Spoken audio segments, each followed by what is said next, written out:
a mí esta pregunta. Ahora, ¿dónde estás tú? ¿Dónde estamos? No podemos escondernos con pretextos, no podemos escondernos con ninguna justificación. No podemos. Yo los invito para poder imaginar, ¿ok? Nomás. Y para poder imaginar que nada perturbe, les invito momentáneamente, porque les quiero hacer algo que nos queremos imaginar. Les pido que cierren tantito sus ojos para poder imaginar esto, ¿ok? Imagínense que es el atardecer en el huerto del Edén. Todo está en silencio y Adán está caminando en el huerto, que antes caminaba libremente con Dios, ahora se encuentra escondido detrás de los árboles. Su corazón comienza a latir así de una forma como taquicardia, y la culpa lo ha alejado al lugar donde antes se encontraba gozo. Entonces se escuchaba una voz llena de amor y de autoridad y le dice: Adán, ¿dónde estás tú? No era un Dios que había perdido a Adán, era un padre buscando a su hijo que se había perdido a sí mismo. La pregunta es, pueden abrir sus ojos, la pregunta es, ¿y si hoy esa misma voz estuviera recorriendo esta iglesia de San Mateo Atenco preguntándonos: hijo, hija, ¿dónde estás? El ejemplo que tengo en la vida de Pedro antes de la crucifixión y el discípulo, Pedro, dice en Mateo 26:33. Vamos a ver este ejemplo, ¿ok?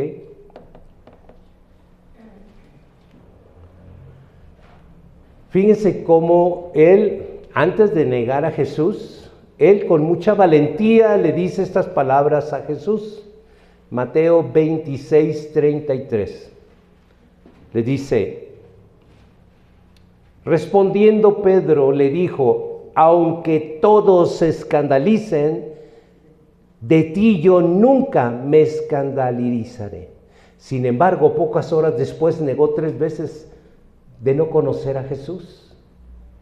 Pero qué manera, ¿no?, de estar diciendo y después tropezarse con lo que había dicho, ¿verdad? Pedro estaba físicamente cerca del maestro, pero espiritualmente había comenzado a confiar más en sus fuerzas que en la gracia de Dios. Cuando el gallo cantó, Jesús volvió su mirada hacia él, y aquella mirada no fue de condenación, sino de restauración. Pedro tuvo que responder interiormente la misma pregunta de Adán: ¿dónde estoy delante de Dios? Porque los había negado a Jesús, ¿verdad? A su maestro. Muchas veces estamos presentes aquí en la iglesia, cantamos, servimos, predicamos, dirigimos, ministramos, pero Dios nos pregunta: ¿dónde está nuestro cuerpo? Sino, ¿dónde está nuestro corazón? Eso es lo que nos pregunta. Cuando Dios busca el llamado que puede cambiar tu vida, es algo importante. Y Él quiere que nosotros no nos escondamos con pretextos, con afanes. ¿Por qué no venimos? Es que tuve que escombrar, es que tuve que... lo que sea. Eso no es pretexto. Dios quiere no andarte buscando. Dios quiere encontrarte donde Él espera encontrarte. Amén. Vamos a ver 5 ejemplos, ¿ok?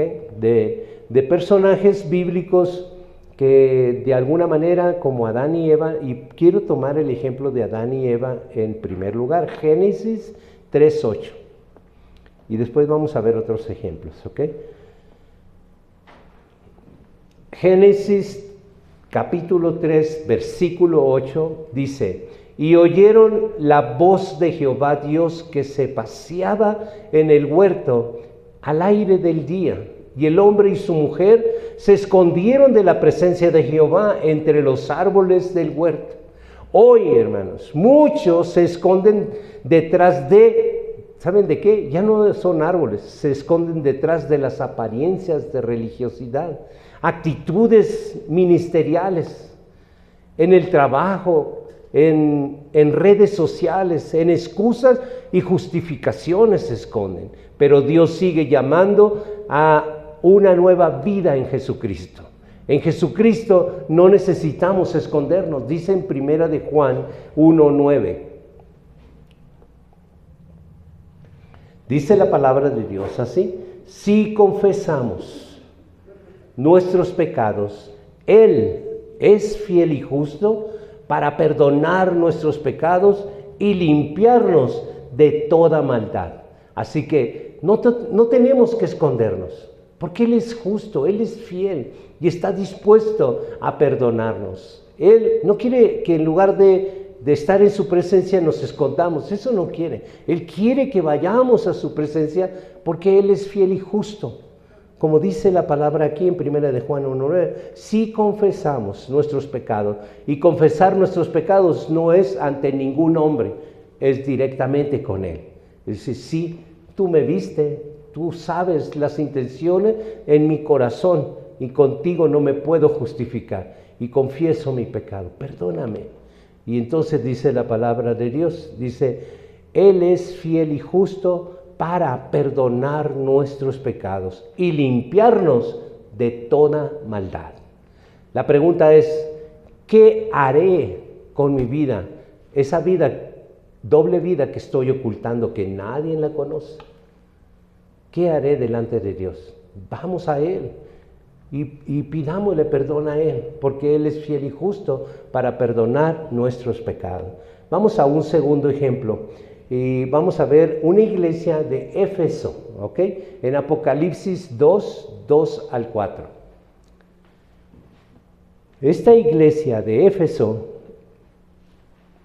dice la palabra de Dios, yo conozco tus obras y tu arduo trabajo y paciencia, y que no puedes soportar a los malos, y has probado a los que se dicen ser apóstoles, y no lo son, y los has hallado mentirosos, y has sufrido y has tenido paciencia, y has trabajado arduamente por amor a mi nombre, y no has desmayado, pero tengo contra ti que has dejado tu primer amor. ¿Se acuerdan cuando recién conocimos de Jesucristo?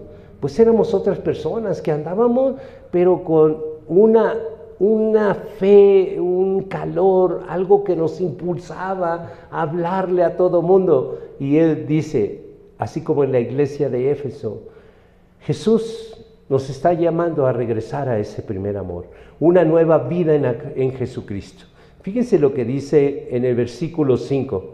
Estamos leyendo Apocalipsis 2, leímos del 2 al 4, y dice el versículo 5, recuerda, por tanto, de dónde has caído y arrepiéntete y haz las primeras obras, pues si no, vendré pronto a ti y quitaré tu candelero de su lugar si no hubieras arrepentido. ¿Ven? La advertencia ahí está, y la palabra está escrita, y nosotros la exhortación es que volvamos a ese primer amor. ¿Sigue ardiendo mi amor en Jesucristo como al principio? Preguntémonos eso. ¿De verdad sigue ardiendo ese amor en tu corazón por la obra? Tenemos que preguntarnos constantemente eso. ¿Por qué tenemos que preguntarnos? Porque escrito está que Él viene pronto y va a quitar eso que pensamos que nosotros... Miren, la garantía no está en los años que eres cristiano, eso no es la garantía. La garantía es quién eres hoy. ¿Quién eres hoy? Porque aquí lo dice, lo que leímos en Apocalipsis 2, ¿verdad? Él lo dice, sí, conozco que eres bien celoso, que has descubierto a personas que dicen que son y no lo son, pero vengo contra ti, que has dejado el primer amor. Vamos a un tercer ejemplo. Este tercer ejemplo está en la vida de Sansón. Perdonen lo que le voy a decir, pero a mí me gusta decirle, en lugar de Sansón, decirle Sonsón. Oye, tenía todo con Dios. ¿Cómo se va dejando todas las cosas que tenía de parte de Dios? De verdad era un hombre tan ungido, tan apartado por Dios. ¿Qué Sansón, no? ¿Por qué dejó? Y luego todo, ¿por qué? ¿No? Por prostitutas, por mujeres, por aquellas cosas que Dios le había dicho que no lo hiciera. Parece que le dijo, quiero que hagas esto. Pues eso que Dios no le agradaba, eso es lo que él hacía más, lo que a Dios no le agradaba. Por eso Cuando yo oigo Sansón, digo, ¿qué es Sansón? Sonsón, ¿cómo deja las bendiciones de Dios? Pues muchas veces nosotros somos sonsones, porque dejamos la bendición de Dios por el cosas del mundo. ¿Ve? Vamos a Jueces 16:20. Jueces 16, versículo 20. Y dice la palabra de Dios, y le dijo, Sansón, los filisteos sobre ti. Y luego que despertó él de su sueño, se dijo, esta vez saldré como las otras y me escaparé. Pero él no sabía que Jehová ya se había apartado de él. No pensemos, hermano, que es una garantía que Dios está contigo siempre. Si tú te apartas de él, va a llegar el momento que él se apartará de ti. Muchos dicen, yo soy salvo porque alguien pagó por mí. No es cierto, hermanos. Él pagó el precio, pero tú te tienes que esforzar, porque el que persevere hasta el fin, ese será salvo. No es salvo el que aceptó a Jesucristo, eso no es verdad. Salvo es aquel a que persevere hasta el fin, ese será salvo. Eso que aprendieron mal enseñados de que somos salvos porque Él pagó el precio y que nadie te va a quitar la salvación, es una mentira, porque la verdad es que sí se pierde la salvación. Miren aquí el Sansón, él no sabía que Dios ya se había apartado de él, él estaba muy seguro. Las palabras de Sansón dijo, y luego que despertó él en su sueño, él mismo se dijo, esta vez saldré como las otras veces y escaparé. Pero él no sabía que Jehová ya se había apartado de él. ¿Ven? No hagamos las cosas a tal grado de que Dios se aparte de nuestras vidas, sino esforcémonos, hermano. ¿Es difícil el camino? Sí, es difícil, pero vale la pena seguir en este camino. Y no se trata de religión, se trata de una verdad. Dios es real, sí existe. Hay personas que es más fácil creer en brujería que creer en Dios. O no creen en Dios, pero sí creen en la Santa Muerte. No creen en Dios, pero sí creen en brujerías. No creen en Dios, pero sí creen en el diablo. ¿Ven? Pero Dios es real. Dios existe.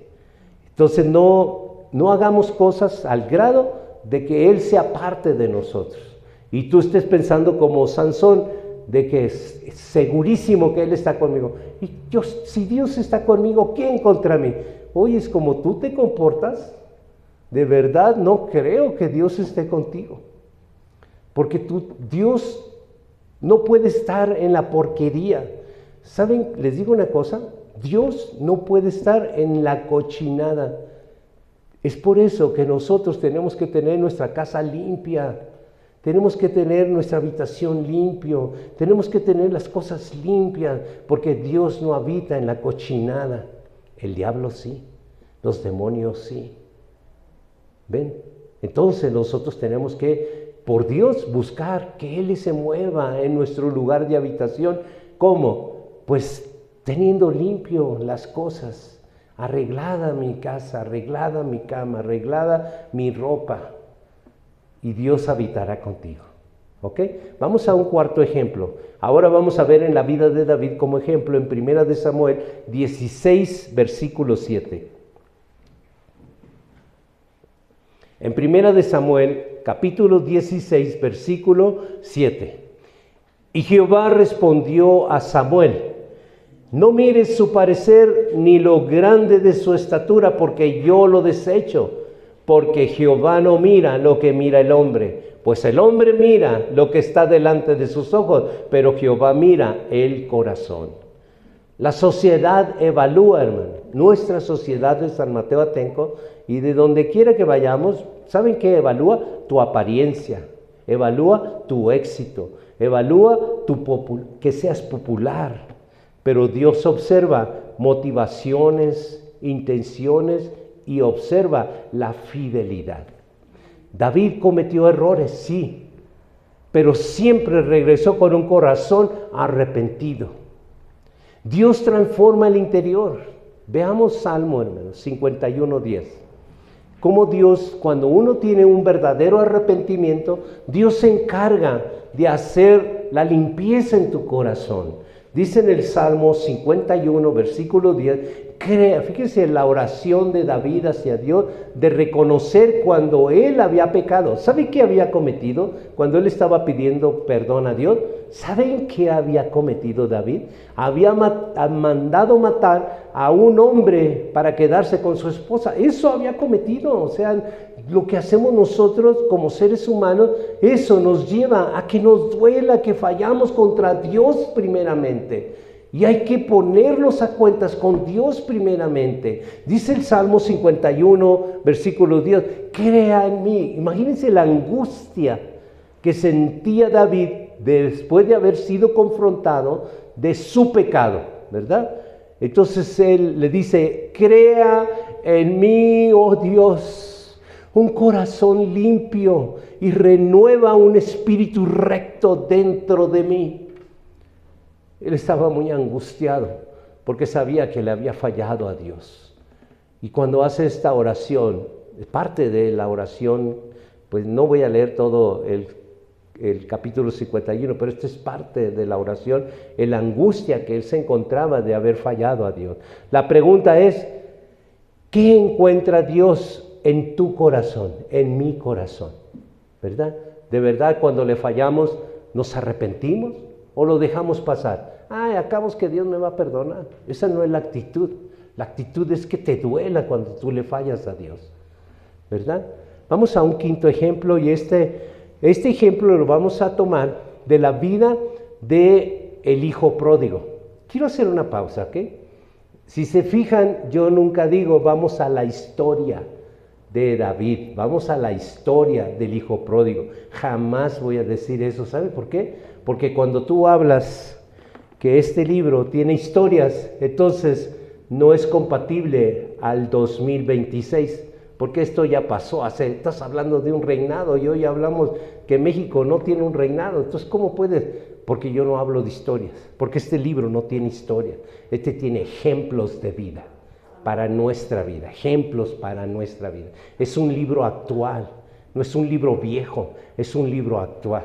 Es por eso que jamás a mí me vas a oír la historia de David, la historia de María, la historia de... Jamás. Eso es eliminar el poder de Dios. Es el ejemplo de vida de María, el ejemplo de vida de Moisés, de cualquier personaje bíblico, ¿ok? Pero hoy vamos a ver el ejemplo de la vida del hijo pródigo. En Lucas 15, versículo 18. Dice la palabra de Dios, me levantaré e iré a mi padre y le diré, Padre, he pecado contra el cielo y contra ti. Esa es la actitud de arrepentimiento, ¿verdad? Algunos están lejos por pecado, desilusión y heridas y la frialdad. Muchas veces dicen, es que me enfrié, hermano. Y esa frialdad espiritual, pero nuestro Padre Celestial sigue esperándonos. Él sigue esperando con paciencia. Dice en Lucas 15, 20, y no importa para Él, ¿ok? Así como el hijo pródigo, no importa para Él qué tan lejos te hayas ido al mundo, no importa, Él quiere que tú regreses. Dice en Lucas 15, 20, y levantándose vino a su padre, y cuando aún estaba lejos lo vio su padre, y fue movido a misericordia y corrió, se echó a su cuello y le besó. Este ejemplo, hermano, la pregunta es, ¿qué decisión necesito tomar hoy para volver al Padre? Muchos de nosotros podemos decir, es que ya me enfrié un poquito. Pues vuelve al Padre para que te vuelva a encender en su fuego. Adán, como conclusión, hermano, Adán se escondió. Sansón vio una vida dividida. David permitió que Dios examinara su corazón y el hijo pródigo decidió regresar. Todas estas enseñanzas nos dan a nosotros de decirnos, pero yo, ¿cómo estoy delante de Dios? Yo, ¿cómo? ¿Tú cómo estás delante de Dios? El hijo pródigo, cuando decidió regresar, estaba seguro que su padre lo iba a recibir. Y así nosotros tenemos que estar seguros de que nuestro Padre nos va a recibir cuando nosotros nos determinemos regresar a Él. No se trata de tu posición en la iglesia, no se trata de tu ministerio que desempeñas, no se trata de tiempo que llevas congregándote, se trata de tu condición espiritual delante del Padre, de eso se trata. Hoy Dios no está buscando información, Dios, Él conoce perfectamente dónde estamos. La pregunta es una invitación a reconocer nuestra realidad y permitir que su gracia nos restaure totalmente, porque es por gracia, porque el propósito de Dios no es avergonzarnos, sino llevarnos nuevamente al lugar de comunión con Él. La pregunta es, ¿estoy cerca o lejos de Dios? ¿He perdido mi primer amor? ¿Estoy viviendo una vida doble? ¿Qué ve Dios cuando me mira? ¿Estoy dispuesta al volver al Padre? La respuesta está en esta pregunta. ¿Qué te vas a determinar? ¿Qué rumbo le vas a dar a tu vida? ¿Te vas a quedar donde estás? ¿Te vas a conformar donde estás? La calidad de nuestra comunión con Dios va a ser la diferencia. Busquemos a Dios, porque en Dios está la respuesta. De todas las cosas está en Dios, porque si buscamos a Dios, encontraremos todo lo que necesitamos. No es buscar una religión, es buscar a Dios. ¿Y cómo se busca a Dios? A través de su Hijo Jesucristo. ¿Ok? Vamos a orar, hermanos. Les pido que se pongan sobre sus pies por reverencia a quien está en medio de nosotros, que se llama Jesucristo. Padre Celestial, hoy nos presentamos delante de ti con humildad y sinceridad. Tú conoces cada rincón de nuestro corazón, nada está oculto delante de tus ojos. Perdónanos por todas las veces que nos hemos escondido como Adán, por los momentos en que hemos perdido nuestro primer amor, por las ocasiones en que hemos vivido una vida diferente a la que tú esperas de nosotros. Examina nuestro corazón interior y muéstranos dónde estamos realmente delante de ti. Quita toda apariencia, quita todo orgullo, quita toda indiferencia espiritual y danos un corazón sensible a tu voz. Gracias porque así como buscaste a Adán, restauraste a Pedro, levantaste a David y recibiste al Hijo pródigo, hoy también extiendes tus brazos de misericordia hacia cada uno de nosotros, Señor Jesucristo. Queremos volver a ti con todo nuestro ser. Renueva nuestra mente, fortalece nuestra fe y ayúdanos a vivir conforme a tu doctrina y a tu ejemplo. Espíritu Santo, trae consuelo al que está herido, esperanza al que está cansado y dirección al que se ha desviado del camino. Produce en nosotros un verdadero arrepentimiento y una transformación genuina, que al salir de este lugar podamos vivir una vida diferente, reflejando el carácter de Jesucristo en nuestros hogares, en nuestros trabajos y en nuestras comunidades. Hoy respondemos a tu llamado y decimos, aquí estamos, Señor, aquí estamos, restaura nuestra comunión contigo. Te lo pedimos en el nombre poderoso de tu Hijo Jesucristo. En ese nombre oramos, en el nombre de Jesucristo. Amén. Amén.